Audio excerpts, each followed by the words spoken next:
What's up, YouTube fam? Captain Rick Stanczyk here. Middle of March, it's busy season down here in Islamorada in the Florida Keys, and we're slamming. Just about everything that floats is out on the water. Lots of people down here. We're thankful for that. Fishing's been pretty good. It's been a little up and down. As I've mentioned in some previous reports, we've had some late cold weather, late cold fronts, and some wind switches. Typical of spring oftentimes, but we had gotten spoiled the last few years with some really good early season tarpon fishing, and this year, like I said, it's been a little more hit and miss, but some fish around. We've been able to mix it up a lot of days, and do some different things sometimes if one thing's not cooperative or another, but all in all, busy time. For the true fishermen out there, I always say this, March probably isn't the best time to come here. It's always busy, spring break, families down here wanting to go fishing, so we're always busy. We don't really need to push this time of year. You can have good fishing, of course, but again, it's a very windy time often, and you're also dealing with lots and lots of other boats out on the water.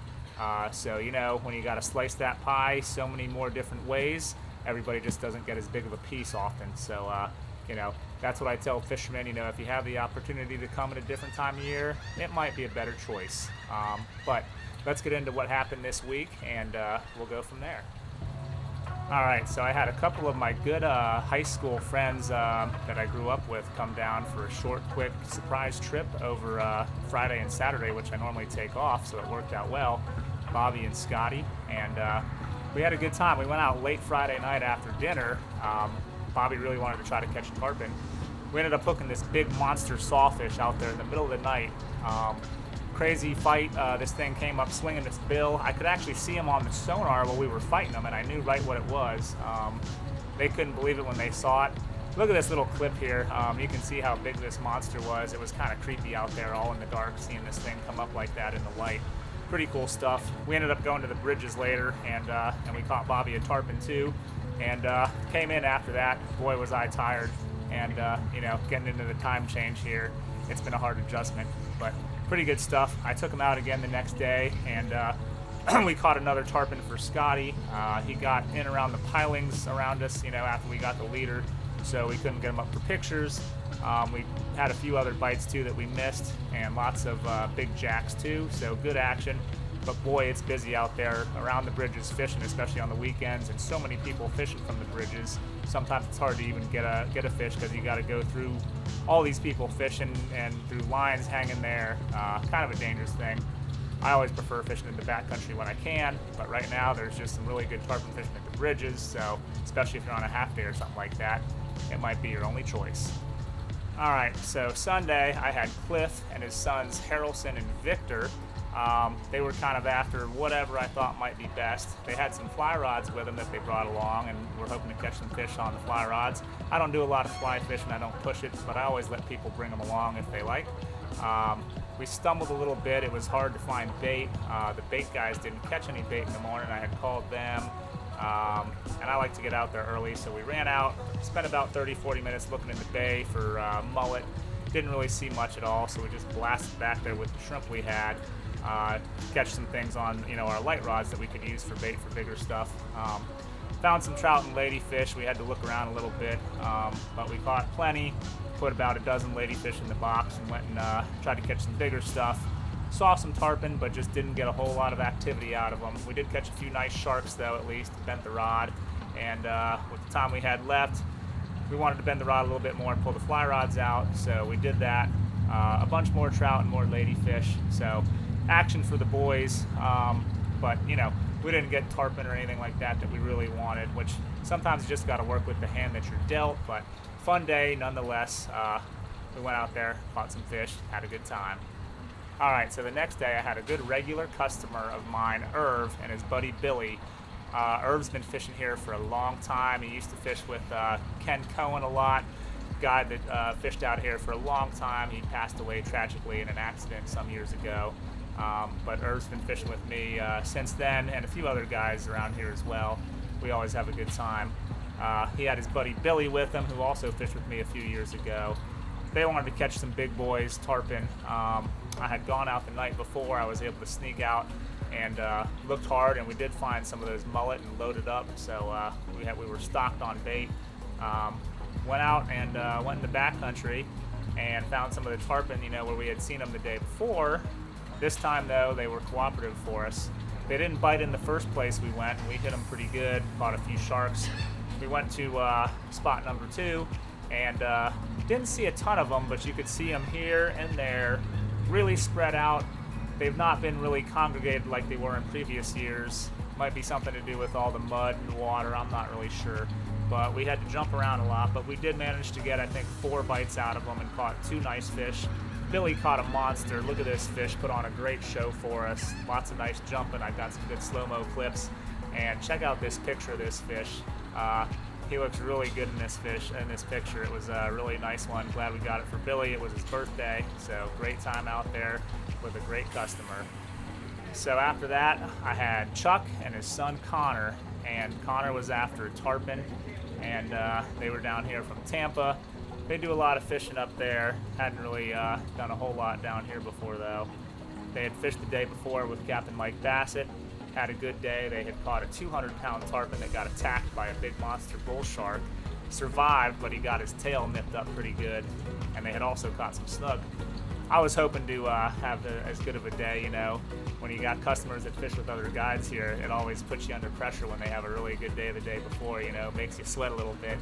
But I'm always, up for the challenge. So we headed out back, got into some tarpon grounds early, and funny thing, the spot where they did not bite the day before, they did bite today. First thing out, first thing right off the bat, Connor hooks a nice 75-pound tarpon. Gets some good pictures of him. He gets him up, to the hand, gets a nice shot holding his head. Really cool stuff. Really awesome little series of jumps I got. A 3-jump series that was really cool.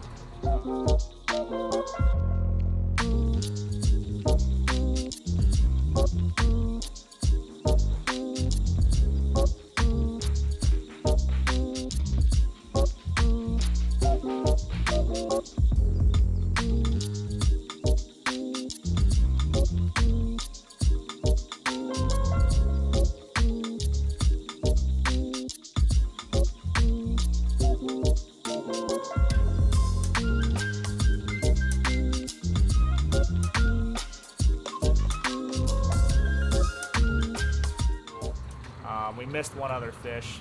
We went in the creeks after that for some snook and some redfish because the tarpon kind of shut down after that. And lo and behold, we had some pretty good fishing. Caught maybe half a dozen snook or so and 4 really nice redfish. I mean, good sized redfish. Nice to see a few reds in there. And we also had a couple bites out of the small tarpon in there. We missed one. He screamed out some line on us for 10 seconds and then pulled the hook.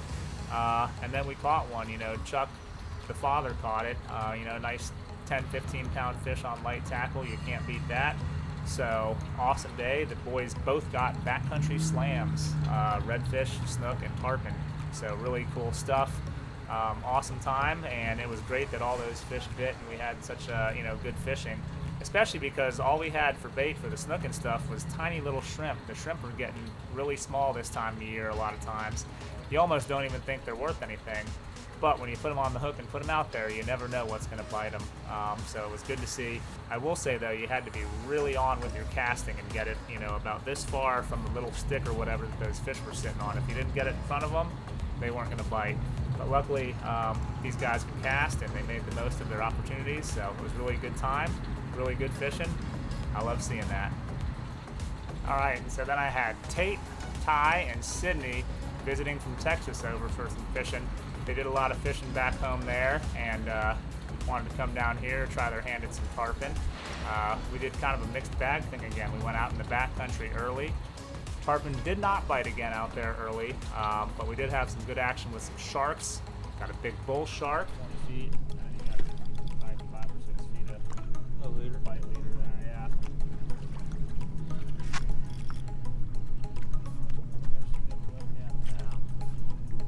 Shark. Big shark. Bull, yeah. Bull shark. Yeah, bull. Nice hammerhead. A few black tips as well, so it's nice at least when you get some different types of sharks and some big ones. when they're the only things biting. So that was fun. We ran into the creeks again after some snook and did pretty well again there. I think we caught maybe 8 or 10, and you know, good action. It was good to show them something a little bit different. We ran back around town to try the tarpon around the bridges there. Had to go catch some bait, which I was sweating a little bit. We got into town and saw 50 boats running around, and right when I got to where I was catching bait, I saw another boat going in there and getting his net out. And you got to have a little etiquette in these situations, so I let him go in there, go first, go set up, kind of make his throw where he wanted to, and we just sat down on our power poles. I pulled my net out. Sure enough, bait started just flipping right by the side of my boat. Ran up there and threw real quick. That other captain came around and he threw as well. We both caught a couple dozen mullet, and we were both happy. Blasted down to the bridges, and we got bit up pretty good. Surprisingly, there was no one else sitting at the bridge when I got there, and we had 5 or 6 bites in a little 30-40 minute period. We did catch one, got him on the leader by the side of the boat, but he jumped off before we could get any good pictures of him. I did get a good little video clip of him though, which was pretty cool. So nice to have some action out of those fish, and hey, not have to deal with a ton of other boats there middle of the day like that. So surprising, but good day of fishing with that crew. Lots of fun. Glad to have gotten out there with them and had a good time. All right, so my last day this week, I had Ted and his son Travis, big fans of the YouTube channel, and shout out to Travis. Thanks for watching. Thanks for coming fishing with me. They were down here visiting from up north and had a pretty big trip planned. They were down in Key West for a few days, fishing down there. They came up to Islamorada here, stayed in the beach house where I used to live, fished for a few days up here, and then they're back down in Key West now, fishing again. So he did it right, you know, booked multiple days, multiple captains to really give himself, you know, the best opportunities for catching fish, which is always a good idea. You know, if you're just fishing for one day, one trip, you know, you might hit a bad day. So it's always good if you can fish multiple days and even split it up between multiple captains, because everyone, you know, does things a little differently. So anyways, they did that. And, you know, good thing, because when they were up here, they fished a full day in the backcountry and an evening trip after tarpon, and they just hadn't had any luck yet. So I was really hoping I was going to be able to put them on some fish.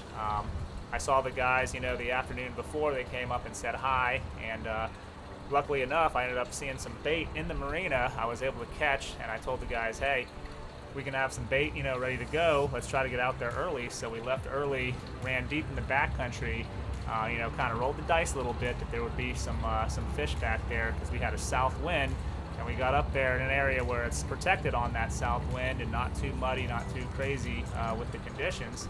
And sure enough, it paid off. Not tons and tons of fish, but a good school of resident fish in there.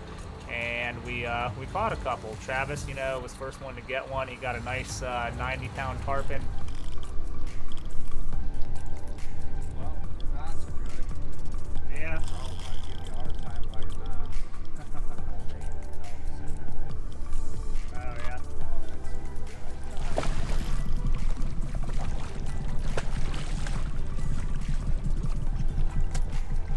Hey, we got him.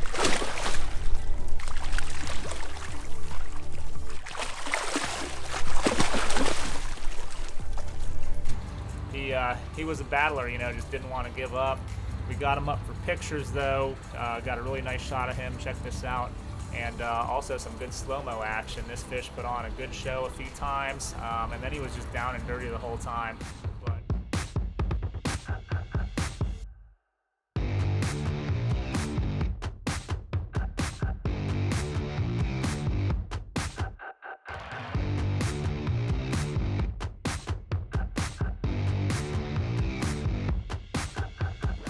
But great job, Travis. Glad we were able to get you your first tarpon. I'm sure you'll remember that. Dad caught one later too.